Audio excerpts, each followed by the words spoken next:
नमस्ते, मैं हूं रविंद्र गौतम और आप देख रहे हैं कमोडिटी टुडे पर बिग पिक्चर। दोस्तों, आज बिग पिक्चर में एक नाइजीरिया से, एक हॉर्मुज से, एक भारत की रसोई से, अलग अलग देश, अलग अलग मुद्दे, अलग अलग खबरें एक साथ रखकर देखिए तो एक ऐसी तस्वीर बनती है जो आपको हिला देगी। यह तस्वीर है एक नई दुनिया की जो आपकी आंखों के सामने बन रही है, लेकिन आप देख नहीं पा रहे हैं। एक दुनिया जहां जंग मिसाइल से नहीं, चावल के बीजों से लड़ी जा रही है। एक दुनिया जहां 34 किलोमीटर की एक समुद्री पट्टी दुनिया की सबसे बड़ी मिलिट्री को घुटनों पर ला सकती है।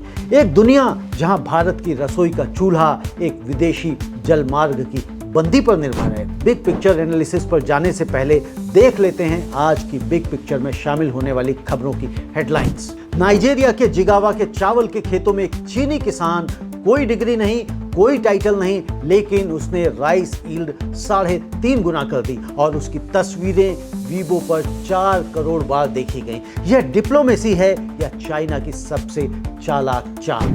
स्ट्रेट ऑफ हॉर्मुज 34 किलोमीटर की पट्टी बंद, लेकिन 89,000 जहाज गुजरे, 16 मिलियन बैरल्स तेल निकला। अमेरिका देख रहा है, कर कुछ भी नहीं पा रहा। हॉर्मुज बंद भी है और खुला भी। भारत के 33 करोड़ घरों के चूल्हे संकट में, एलपीजी सिलेंडर ब्लैक मार्केट में, चाय की दुकानें सुनी, समोसे बंद, हॉर्मुज की आग भारत की रसोई तक। यही है आज की बिग पिक्चर। तो आइए शुरू करते हैं। चावल के खेत में ड्रैगन का खेल। दोस्तों, दुनिया में डिप्लोमेसी कई तरह से होती है, कभी स्टेट विजिट से, कभी ट्रेड डील से, कभी मिलिट्री अलायंसेस से। लेकिन आज मैं आपको एक ऐसी डिप्लोमेसी की कहानी सुनाता हूं जो ना किसी कॉन्फ्रेंस रूम में हुई, ना किसी ट्रीटी पर साइन होने से हुई।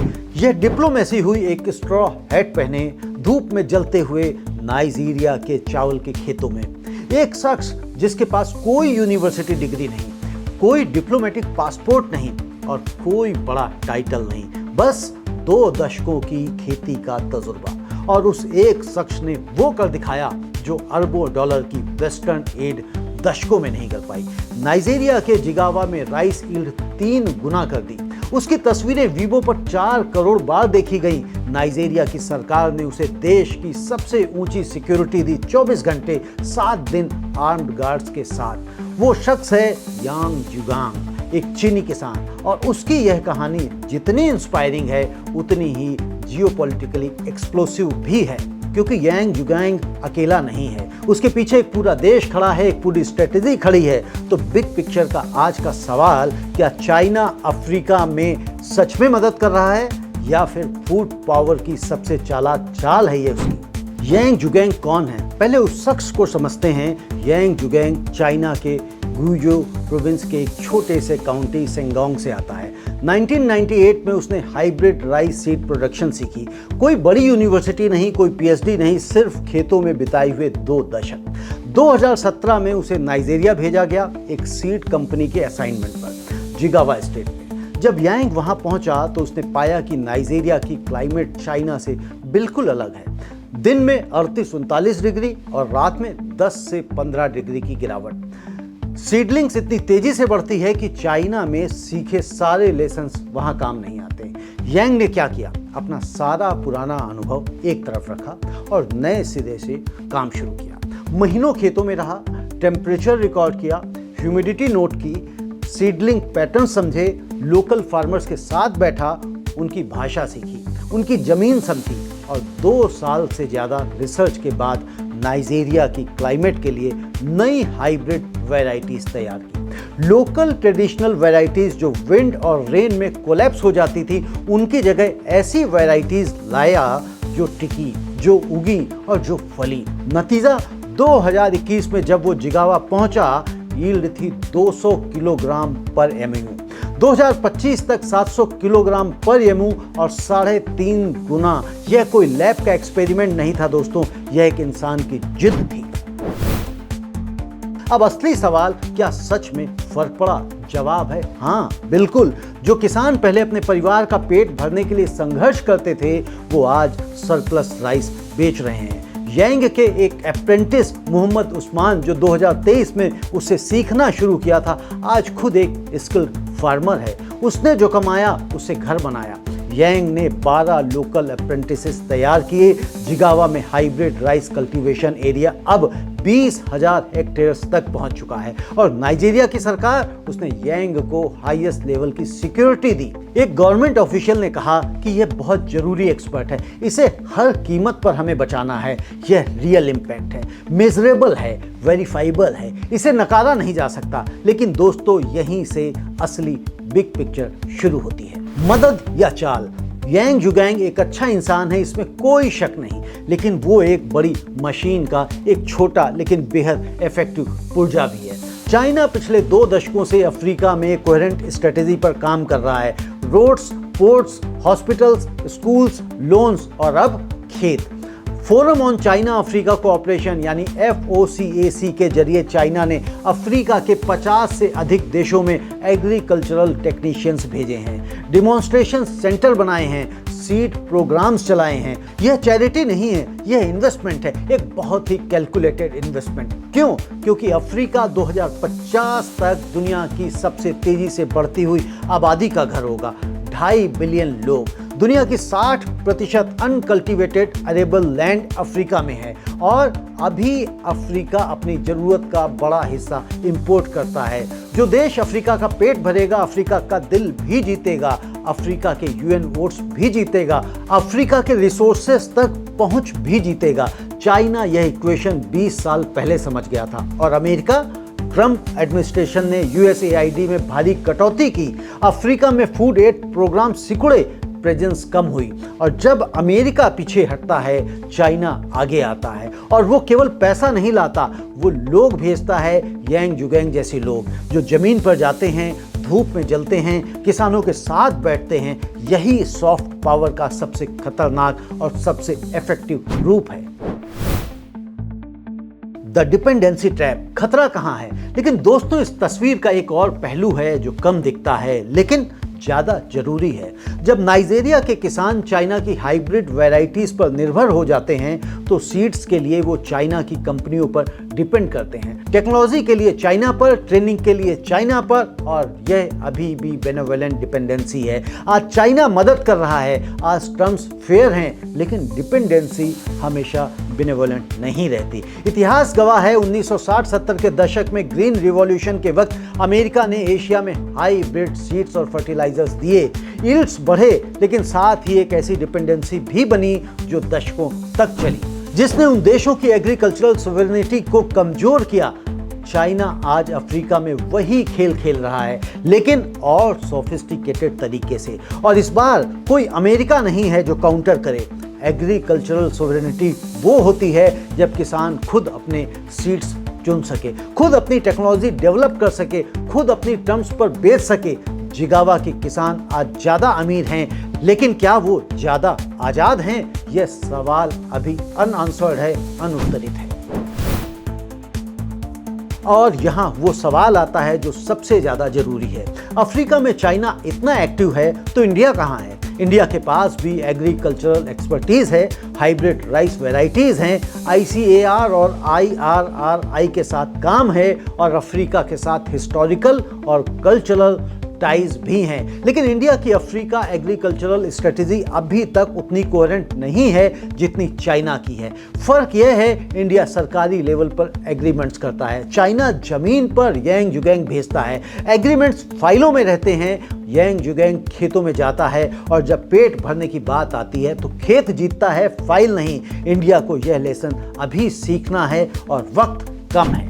अब यहाँ पे बात आती है द बिग पिक्चर कंक्लूजन की। तो दोस्तों, यांग जुगैंग की कहानी दिल को छूती है। एक साधारण किसान, कोई डिग्री नहीं, एक अनजाने देश में अनजानी भाषा, अनजानी क्लाइमेट, और फिर भी उसने जिगावा के हजारों किसानों की जिंदगी बदल दी। यह जेन्युइनली इंस्पायरिंग है और इसे उसी नज़र से देखा जाना चाहिए। लेकिन बिग पिक्चर यह है दोस्तों, यांग जुगैंग एक किसान है और साथ ही चाइना की सबसे पावरफुल डिप्लोमेटिक चाल का सबसे ह्यूमन चेहरा भी। चाइना समझ गया है कि 21वीं सदी में इन्फ्लुएंस बनाने का सबसे पक्का तरीका मिसाइल्स नहीं है, पोर्ट्स नहीं है, वो है किसी देश के किसान की जिंदगी बदलना। क्योंकि जब कोई आपका पेट भरता है, आप उसे नहीं भूलते, आप उसके ऋणी हो जाते हैं, आप उसके साथ खड़े हो जाते हैं। अमेरिका यह लेसन भूल गया। इंडिया अभी सीख रहा है, चाइना पहले से जानता था। और इसीलिए जब अगली बार कोई कहे कि दुनिया की सबसे बड़ी जंग साउथ चाइना सी में लड़ी जाएगी, तो याद रखिए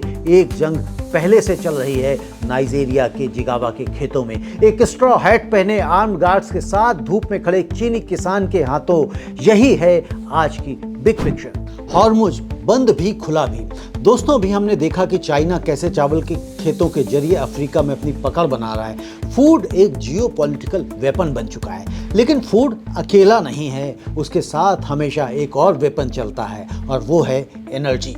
और आज दुनिया की सबसे जरूरी energy artery straight of Hormuz पर जो खेल चल रहा है वो फूड से भी ज्यादा एक्सप्लोसिव है। दोस्तों, एक तस्वीर देखिए। पर्शियन गल्फ में अमेरिकी नेवी तैनात है। एयरक्राफ्ट कैरियर्स, डिस्ट्रॉयर्स, दुनिया की सबसे ताकतवर समुद्री ताकत, और उसी के सामने से ईरान के ऑयल टैंकर्स निकल रहे हैं, एक के बाद एक बेखौफ। अमेरिका देख रहा है और कुछ नहीं कर रहा। यह कमजोरी नहीं है, यह उस जियोपॉलिटिकल जाल की तस्वीर है जिसमें दुनिया का सबसे ताकतवर देश भी फंस जाता है। स्ट्रेट ऑफ हॉर्मुज 34 किलोमीटर चौड़ी एक पट्टी, जिस पर आज दुनिया की एनर्जी, पॉलिटिक्स, वॉर डिप्लोमेसी और ग्लोबल ऑर्डर तीनों एक साथ दांव पर हैं। तो बिग पिक्चर का आज का सवाल, हॉर्मुज बंद है या खुला? और इस जवाब में छुपी है 21वीं सदी की सबसे बड़ी पावर गेम, द सिचुएशन, अर्थात क्या हुआ। तो 28 फरवरी 2026 अमेरिका और इजराइल ने ईरान पर ज्वाइंट स्ट्राइक्स किए। ईरान के सुप्रीम लीडर खमेनी मारे गए। ईरान का जवाब तत्काल था, स्ट्रेट ऑफ हॉर्मुज बंद। नतीजा, दुनिया के 20% क्रूड ऑयल की सप्लाई रातों रात ठप पड़ गई। ब्रेंट क्रूड जो $70-80 पर था, वह उछलकर $116 को भी पार कर गया। 1970 के ऑयल क्राइसिस के बाद दुनिया की सबसे बड़ी एनर्जी डिस्रप्शन। 150 से ज्यादा जहाज स्ट्रेट के बाहर लंगर डाले खड़े हुए हैं। 20 से ज्यादा वेसल्स पर अटैक हो चुके हैं, लेकिन यहीं से असली कहानी शुरू होती है। 1 से 15 मार्च के बीच 89 जहाज हॉर्मुज से गुजरे, 16 ऑयल टैंकर्स, और ईरान ने खुद 16 मिलियन बैरल्स तेल एक्सपोर्ट किया। स्ट्रेट बंद है, लेकिन सबके लिए बंद नहीं है। ईरान की चेस, बंद भी खुला भी, यह ईरान की सबसे चालाक चाल है। हॉर्मुज को वेपन की तरह नहीं, चेस पीस की तरह इस्तेमाल किया। दुश्मनों के लिए बंद, अपने तेल के लिए खुला, चाइना के लिए खुला, और जो देश नेगोशिएट करे उसके लिए भी खुला। ईरान ने एक सेलेक्टिव चोक पॉइंट बनाया है, एक साथ वॉर का हथियार, डिप्लोमेसी का टूल और अपनी इकोनॉमिक लाइफलाइन। अमेरिका की यही मिस कैलकुलेशन थी। अमेरिका ने सोचा ईरान हॉर्मुज बंद करने से डरेगा क्योंकि उसका अपना तेल भी नहीं निकलेगा, लेकिन ईरान ने साबित किया वो अपना तेल निकाल सकता है और दुनिया का तेल रोक सकता है एक साथ, और यही उसकी असली ताकत दिखाई दी। इंडिया एंगल, चुप रहो काम करो। और अब हम यहाँ पर इंडिया की बात करते हैं। 13-14 मार्च इंडिया के 2 LPG टैंकर्स हॉर्मुज से गुजरे। स्टेट ओन्ड शिपिंग कॉर्पोरेशंस के करोड़ों भारतीय घरों का कुकिंग गैस उन टैंकर्स में था। ये हुआ कैसे? फॉरेन मिनिस्टर जयशंकर ने ईरान से क्वाइटली नेगोशिएट किया और पैसेज मिला। कीमत, इंडिया ने 3 ईरानियन टैंकर्स जो पिछले महीने सीज्ड हुए थे चुपचाप वापस किए, बिना किसी प्रेस कॉन्फ्रेंस के, बिना किसी पब्लिक अनाउंसमेंट के। और अमेरिका, उसने ओके किया। ट्रेजरी सेक्रेटरी बेसेंट ने खुद कहा, हम इंडिया के टैंकर्स को जाने दे रहे हैं। यह इंडिया की मल्टी अलाइनमेंट पॉलिसी का सबसे शार्प उदाहरण है। अमेरिका का साथ भी, ईरान से डील भी, अपने नागरिकों के लिए कुकिंग गैस भी। कोई शोर नहीं, कोई बयानबाजी नहीं, बस काम। चाइना फैक्टर, बिना लड़े जीतना। लेकिन इस पूरी कहानी का सबसे बड़ा बेनिफिशियरी चाइना है। चाइना ईरान के तेल का सबसे बड़ा खरीदार है। वेस्टर्न सैंक्शंस की वजह से ईरान डिस्काउंट पर चाइना को बेचता है। युद्ध के बावजूद यह अरेंजमेंट जारी है। कुछ शिप्स ने तो हॉर्मुज में खुद को चाइना लिंक्ड डिक्लेयर किया। ऑल चाइनीज क्रू का दावा, ताकि ईरान के IRGC अटैक ना करें। चाइना का नाम एक प्रोटेक्टिव शील्ड बन गया है और चाइना के ट्रेजरी सेक्रेटरी उसी वक्त पेरिस में ट्रेड टॉक्स कर रहे हैं। यानी अमेरिका वॉर लड़ रहा है ईरान से, चाइना उसी ईरान का तेल सबसे सस्ते में खरीद रहा है और अमेरिका चुप है। क्यों? क्योंकि अगर चाइना को रोका ऑयल प्राइसेस बढ़ेंगी जो अमेरिका नहीं झेल सकता। सुंजू ने कहा था सबसे बड़ी जीत वो है जो बिना लड़े मिले, और आज चाइना वही कर रहा है। 34 किलोमीटर की ताकत। दोस्तों, हॉर्मुज सिर्फ एक जलमार्ग नहीं है। दुनिया का 20% क्रूड ऑयल सऊदी अरेबिया का, यूएई का, इराक का, कतर का, ये सब इसी से गुजरता है। यूरोप को कतर का 12 से 14% एलएनजी इसी से मिलता है। एशिया को, चाइना को अपनी जरूरत का 1/3 ऑयल इसी से मिलता है। Alternative routes. सऊदी अरेबिया की यानबू पाइपलाइंस कैपेसिटी है 5.5 मिलियन बैरल्स, लेकिन हॉर्मुज से 20 मिलियन बैरल्स रोज गुजरते थे। रेड सी में हूती का खतरा अलग है। ओमान के बाईपास पोर्ट्स पर ड्रोन अटैक्स हो सकते हैं। कोई आसान एग्जिट नहीं है। ईरान ने एक ऐसा स्ट्रेंगल होल्ड बनाया है जिसे मिलिट्री से भी नहीं तोड़ा जा सकता, डिप्लोमेसी से भी नहीं। 34 किलोमीटर की एक पट्टी और पूरी दुनिया बेबस है। यही ज्योग्राफी की ताकत है और यही ईरान की असली न्यूक्लियर बम साबित हो रही है। यूरेनियम वाला नहीं, पानी वाला। अब बात करते हैं बिग पिक्चर कंक्लूजन की। तो दोस्तों, आज की कहानी 3 सबक देती है। पहला, ज्योग्राफी अभी भी सबसे बड़ी पावर है। 34 किलोमीटर की एक पट्टी दुनिया की सबसे बड़ी मिलिट्री को नेगोशिएट करने पर मजबूर कर सकती है। दूसरा, एक कमजोर देश भी अगर सही चोक पॉइंट पर बैठा हो तो सुपर पावर्स को झुका सकता है। ईरान के पास ना इकोनॉमी है, ना टेक्नोलॉजी है, ना ग्लोबल एलाइज हैं, लेकिन हॉर्मुज है और हॉर्मुज काफी है। तीसरा, इस पूरी क्राइसिस में कोई प्योर एलाई नहीं है, कोई प्योर एनिमी नहीं है। अमेरिका वार लड़ रहा है लेकिन ईरानियन ऑयल जाने दे रहा है। इंडिया डिप्लोमेसी से पैसे ले रहा है। चाइना बिना कुछ किए सबसे सस्ता तेल खरीद रहा है। सिर्फ इंटरेस्ट हैं और वो इंटरेस्ट हर देश को अपनी अपनी दिशा में खींच रहे हैं। हॉर्मुज बंद है लेकिन पूरी तरह नहीं। हॉर्मुज खुला है लेकिन सबके लिए नहीं। और इसी बंद भी खुला भी में छिपी हुई है आज की सबसे बड़ी सच्चाई कि 21वीं सदी में ताकत वहाँ नहीं है जहाँ सबसे बड़ी आर्मी है। ताकत वहाँ है जहाँ सबसे जरूरी रास्ता है। यही है आज की बिग पिक्चर। रसोई तक पहुंची हॉर्मुज की आग। दोस्तों, अभी हमने हॉर्मुज की जियोपॉलिटिक्स देखी, लेकिन वो जियोपॉलिटिक्स सिर्फ मैप्स पर नहीं है, वो आपके घर की रसोई तक पहुंच गई है। दोस्तों, एक सवाल, भारत में 33 करोड़ से ज्यादा घरों में एलपीजी कनेक्शंस हैं, यानी दुनिया का सबसे बड़ा कुकिंग गैस नेटवर्क। लेकिन आज उन 33 करोड़ घरों के चूल्हे एक 34 किलोमीटर चौड़ी समुद्री पट्टी की बंदी पर निर्भर है। हॉर्मुज बंद हुआ और भारत की रसोई संकट में आ गई। कितना बड़ा संकट है। भारत अपनी एलपीजी जरूरत का 60%, जी हाँ 60% इंपोर्ट करता है और उस इंपोर्ट का 90% हॉर्मुज से होकर गुजरता है। यानी हॉर्मुज बंद मतलब भारत की आधी से ज्यादा कुकिंग गैस सप्लाई खतरे में। ब्लैक मार्केट में एलपीजी सिलेंडर का दाम आसमान छू रहा है। गैस एजेंसीज के बाहर लंबी क्यूज हैं। बेंगलुरु के रेस्टोरेंट में समोसे बंद हैं। चाय की दुकानें सूनी पड़ने लग गई हैं। यह कोई अखबारी खबर नहीं है, यह आम आदमी की रोजमर्रा की जिंदगी है। तो सरकार ने 3 मोर्चों पर एक साथ काम किया। पहला, डिप्लोमेसी। पीएम मोदी ने खुद ईरान के प्रेसिडेंट पेजेश्कियन से बात की। नतीजा, 2 इंडियन एलपीजी टैंकर्स शिवालिक और नंदा देवी हॉर्मुज पार करके भारत पहुंचे। 92,700 मीट्रिक टन एलपीजी, करीब 65 लाख सिलेंडर्स भरने लायक। दूसरा, राशनिंग। एसेंशियल्स कमोडिटीज एक्ट के तहत इमरजेंसी ऑर्डर जारी हुआ। जिस घर में पीएनजी कनेक्शन है उसका एलपीजी कनेक्शन तुरंत सरेंडर करो। डोमेस्टिक रिफाइनरीज को एलपीजी प्रोडक्शन 31% बढ़ाने का आदेश।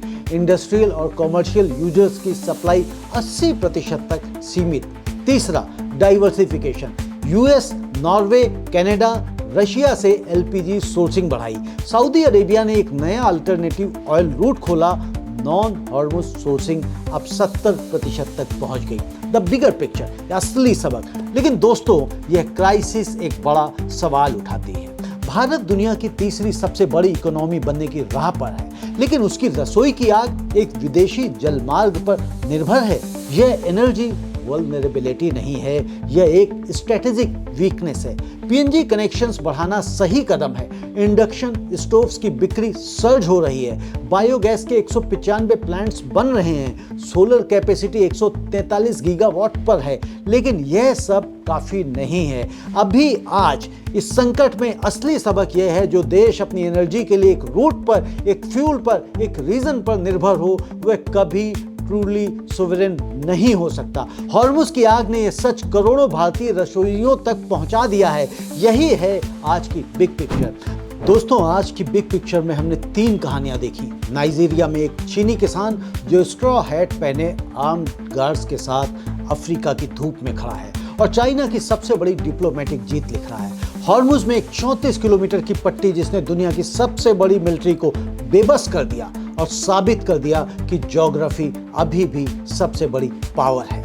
भारत की रसोई में एक संकट जिसने बता दिया कि हम दुनिया की तीसरी सबसे बड़ी इकोनॉमी बनने की राह पर हैं, लेकिन अपने चूल्हे की आग के लिए एक विदेशी समुद्री पट्टी पर निर्भर हैं। इन तीनों को एक साथ जोड़िए तो एक बात बिल्कुल साफ हो जाती है। 21वीं सदी की असली ताकत ना आर्मी में है, ना नेवी में है, ना न्यूक्लियर बॉम्ब्स में है। ताकत है उस देश में जो दूसरों का पेट भरता है, जिसके हाथ में दुनिया का जरूरी रास्ता है, जो अपनी एनर्जी के लिए किसी पर निर्भर नहीं और जो हर डील में देने से ज्यादा लेता है। आज चाइना यह खेल सबसे बेहतर खेल रहा है। ईरान एक कमजोर देश यह खेल हॉर्मुज के जरिए खेल रहा है और इंडिया इस खेल को सीख रहा है, कभी तेजी से तो कभी धीरे धीरे। लेकिन एक बात तय है, जो देश यह खेल नहीं सीखेगा वो 21वीं सदी में ना फूड सिक्योर रहेगा, ना एनर्जी सिक्योर रहेगा, ना स्ट्रेटेजिकली सोवरेन। यह सबक आज नाइजीरिया के खेतों से मिला, हॉर्मुज की लहरों से मिला, भारत की रसोई से मिला।